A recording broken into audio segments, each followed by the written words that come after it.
اعوذ باللہ من الشیطان الرجیم بسم اللہ الرحمن الرحیم رب اشرح لی صدری ویسر لی امری واحلل عقدۃ من لسانی یفقہوا قولی واجعل لی وزیرا من اہلی آمین یا رب العالمین۔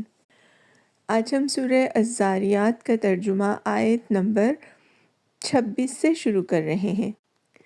اے نبی صلی اللہ علیہ وآلہ وسلم، ابراہیم کے معزز مہمانوں کی حکایت بھی تمہیں پہنچی ہے۔ جب وہ اس کے ہاں آئے تو کہا آپ کو سلام ہے۔ اس نے کہا آپ لوگوں کو بھی سلام ہے۔ کچھ ناآشنا سے لوگ ہیں۔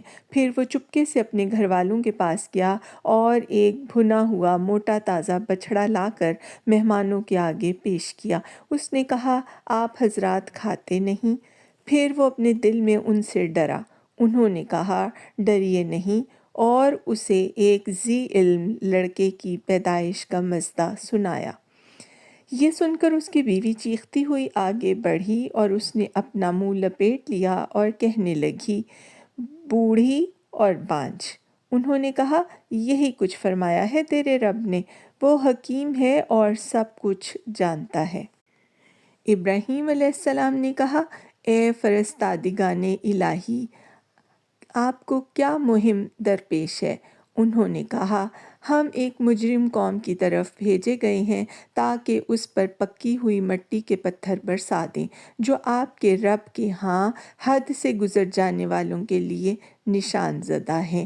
پھر ہم نے ان سب لوگوں کو نکال لیا جو اس بستی میں مومن تھے، اور وہاں ہم نے ایک گھر کے سوا مسلمانوں کا کوئی گھر نہ پایا۔ اس کے بعد ہم نے وہاں ایک بس نشانی ان لوگوں کے لیے چھوڑ دی جو دردناک عذاب سے ڈرتے ہوں۔ اور موسیٰ کے قصے میں تمہارے لیے نشانی ہے۔ جب ہم نے اسے صریح سند کے ساتھ فرعون کے پاس بھیجا تو وہ اپنے بلبوتے پر اکڑ گیا اور بولا یہ جادوگر ہے یا مجنون ہے۔ آخر کار ہم نے اسے اور اس کے لشکروں کو پکڑا اور سب کو سمندر میں پھینک دیا، اور وہ ملامت زدہ ہو کر رہ گیا۔ اور تمہارے لیے نشانی ہے عاد میں، جب کہ ہم نے ان پر ایک ایسی بے خیر ہوا بھیج دی کہ جس چیز پر بھی وہ گزر گئی اسے بوسیدہ کر کے رکھ دیا۔ اور تمہارے لیے نشانی ہے سمود میں، جب ان سے کہا گیا تھا کہ ایک خاص وقت تک مزے کر لو، مگر اس تنبیہ پر بھی انہوں نے اپنے رب کے حکم سے سرتابی کی۔ صدق اللہ العظیم۔ وآخر دعوانا ان الحمد للہ رب العالمین، وسلام علی المرسلین۔